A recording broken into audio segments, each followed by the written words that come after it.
Hello fellow dearies and welcome to the Let's Get Everyone Traumatized corner. Today we have a discussion about movie and show which is part of many children's childhoods, Tata. Most people know Tata for the show, which is a really sweet and cute TV show about Tata and his friends listening to his mom's stories. Tata and his friends do adventures through the show itself as well, without mom surrounding them. The show itself is really child-friendly and fun for them to experience. It's just kinda a big irony how the movie takes super different take on its story. I have to make sure you know though these things beforehand we continue with this. Tata TV show aired from 7th of October 1983 to 9th of April 1985. The TV show was directed by Yoshi Yamada. The studios working on it were lmao, Shochiku, and Tianjin City Craft Art Design Institute. Tata's Story of Panda movie aired on 26th of December 1981. The movie was directed by Suichi Nakahara and Tatsuo Shimamura. The studios working on it were lmao and Tsuchida Production. Plot-wise, the TV show happens first, and then the movie ends the story. But due to the airing order, the movie airs first, and then the TV show. So my biggest question is, why did they air it other way around like that? Did the studios at first think that they only wanted to do the movie?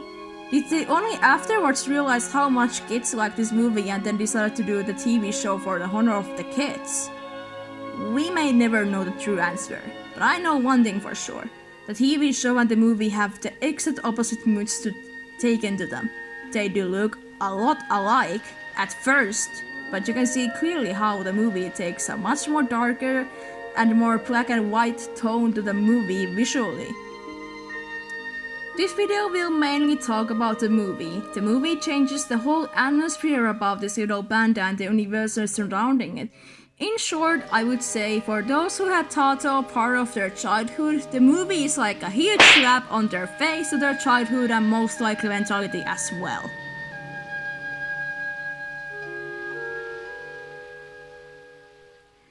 Tata's Story of Panda movie can be easily found compared to movies like Watership Down, Play Good Dogs, Fairy Day, and also compared to shows like Animals of the Farthing Wood. Those are movies and shows about animals having tragedy to go overcome with. But in my opinion, the most mentally messed up individual out of those is the Tata movie. One of my favorite tragedy animal movies is also Leaving a Hen into the Wild. It is much more lighthearted and sweet than others of mentioned movies and shows, but it is still a really heartbreaking movie, but also works as a good example to that. These kind of animal movies have got really huge popularity due to people sharing the word around about movies like these. There are so many other tragic animal movies. It is amazing to see how much popularity Tata movie has already gained, and shows that my translation work certainly wasn't for nothing, even though certainly it isn't perfect by any means and still needs improvement in the future. The movie has an interesting way of using real-life video material next to the art and animation the studio creates. I didn't realize until later on that, for example, the beginning scene of the movie has real-life fur used for it, and how all the times the water is actual real water. Sometimes even the grass is a real-life footage. Some scenes don't even have any animation at all, and are harshly just about real-life footage, which can be also really creepy to look at. The art and animation style of the movie goes just exactly as in the TV show, but the color scheme turns more and more darker and less colorful the more we go towards the end of the movie. Except for that one epileptic scene of Tata finally getting back to homeland. Seriously, all of the sparkling and flashing lights just makes my brain and sanity go crazy.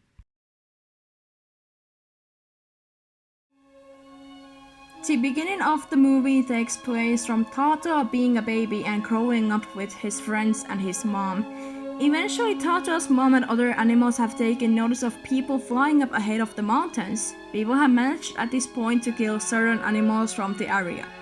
One of the most radical and to me personally most creeping out scenes is the scene when Tata's mom dies. She bleeds out to her death, and her blood makes the river go all bloody as well. The whole scene afterwards just turns blood red. That's not even all. I'm going to put this simply. The movie never gets a happy ending. Tato has to face as much danger as his mom did, even much worse. He wasn't killed. He was taken away from his homeland to another country, to a zoo to be kept in there for humans to get entertained. He never sees his friends or mate ever again and has to live in an unnatural place for him. He was about to be given a new mate and that they would get a panda cub. Somehow zoo workers happened to be really bad at their work and they proved up another male panda instead of female panda. People immediately assumed by 2 interactions that they did in fact succeed in what they were planning. The new panda Rinrin and Tato do end up becoming friends and they grow up quite good bonding with each other. But then people take Rinrin away and Tato is alone again. As if it wasn't depressing enough. Tato loses more friends on his way. Tato grows up to find a good bond with the mouse family who get later on a litter of mice. Tato and the mouse family grow up close together and Tato often gives the family his food which he didn't want to eat. When Tato one beautiful day escapes the zoo, the mouse family waits for him in the hiding area and gives cake for Tato to eat. The family and Tato rest there until Tato decides to leave on his own to attempt to get back to homeland again. After a long way of getting to harbor, Tato realizes he can't go by boat anywhere, so he gives up and loses all his hope of getting back home. Back in zoo, the mouse family's father comes and tells the sad news about his wife and kids dying because of bombing and leaving his leg injured. He tells Tato goodbye, who had decided to leave to the countryside where it would be safer than in the zoo. The sad news didn't end there because Tato's daycare's boyfriend also died due to the war. And in the censored version, according to Finnish dub, the father mouse says his wife and kids left because they couldn't bear to stay in the zoo. And according to him, he would stay in the zoo because he and Tato are so important to each other, rather than the actual Oh, and apparently this is not the only thing that got censored. In fact, there are lots of cut material of censored version. Man, smoking is cut off. Tato's mom bleeding out a river turning to red was cut out. George being dead, and the worst scene were also left off. The most important scene which was cut off though is Tato's death. Also, can I say how much Tato's death scene creeps the shit out of me? Ohayo, Tao. ダメよ、こんなところで寝ちゃ。風邪ひくじゃないの。タオタオ。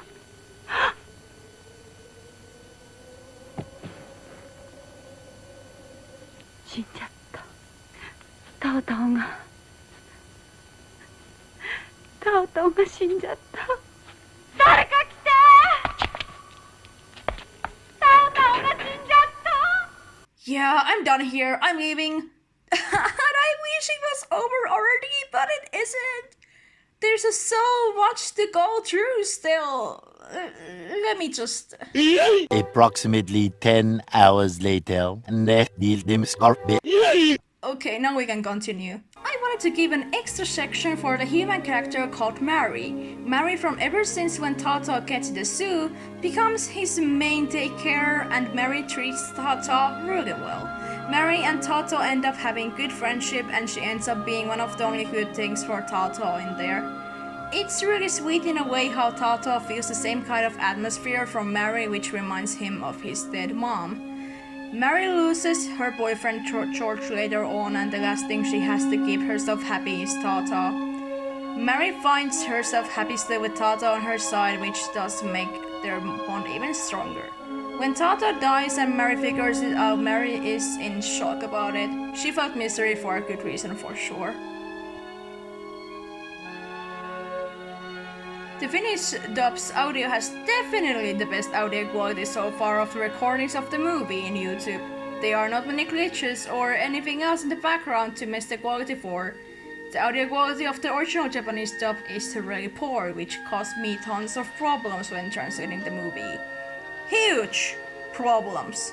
Sometimes both me and YouTube subtitles were just as confused as you guys would be. It got to the point where YouTube translations translated Japanese line X to the English line X being about Disney cars moving badly. I'm not feeling well. Please someone help me. The translation progress was, well, it was something for sure. First, I downloaded the hidden version of the movie on YouTube. I go and look at the YouTube subtitles, which are full of Japanese text. I remove all the captions off from instrumental parts and open up my Google Translate. I copy all the Japanese text to Google Translate, and from there I look at the English results. It never is the main result of the original translation, though obviously. I always use my own logic to make it sound good. And unfortunately, I had to sometimes improve the lines because it didn't either make any sense or there was no Japanese subtitles for the line at all. It wasn't easy, and still it isn't perfect like I said before. The reason why I ever ended up seeing this movie and translating the movie is thanks to North. She ended up linking me to the censored and uncensored movie versions. Thanks to Bud for making me sob like a baby and destroying my childhood. I fucking appreciate it. I know North is super popular and most of you most likely have seen her video of this movie and her take on it, so if you haven't for some reason, go ahead and watch it. It's a really good video, so I recommend it. The soundtracks of the movie is really pretty though. The OST, aka the soundtrack of the movie, would be easily described in one word, and that is beautiful. It works all the time, no matter what scene we are talking about. The movie did a really good job there. Chef's kiss. It's unfortunate how the movie doesn't have any original soundtrack saved up anywhere. North's project was to check how much soundtrack she managed to save up from the movie, because few soundtracks do play out a few times in the movie, some do only once, and that is harder to get saved up well. The movie certainly has its own weird logic in it. When we compare outside cages to other animals' cages, some animals actually have a much better environment in them. Good examples being the gorilla's cage and the penguin's cage. It's also a weird decision out of nowhere to kill the mouse wife and the kids. Most likely the movie just tries so hard to traumatize kids, which most likely explains it. I can totally see why this movie was targeted for kids though. It does teach you how zoo life isn't as good as people see it as to be. I can see why there was potential for it. But they went so overboard with the movie that people got traumatized for it. Not just kids, but adults too. So many kids have got bad vibes of the movie. So it does tell a lot how it affected the audience. I have always wanted to do a video like this ever since I saw the movie. I found sudden passion towards this movie and its different aspects. The movie makes you think a lot, and writing this script took me some time to do as well. When I translated the movie and North did a video on it, the original movie raised more popularity for it, and it's amazing to see people finding out about this movie. That's honestly what I think the movie deserves as well. What thoughts did you have for the movie? You can comment down below. I love reading comments about the movie and possibly to my analysis as well. Thank you for watching the video, and now excuse me, I need another cup of tea to survive afterwards of this recording.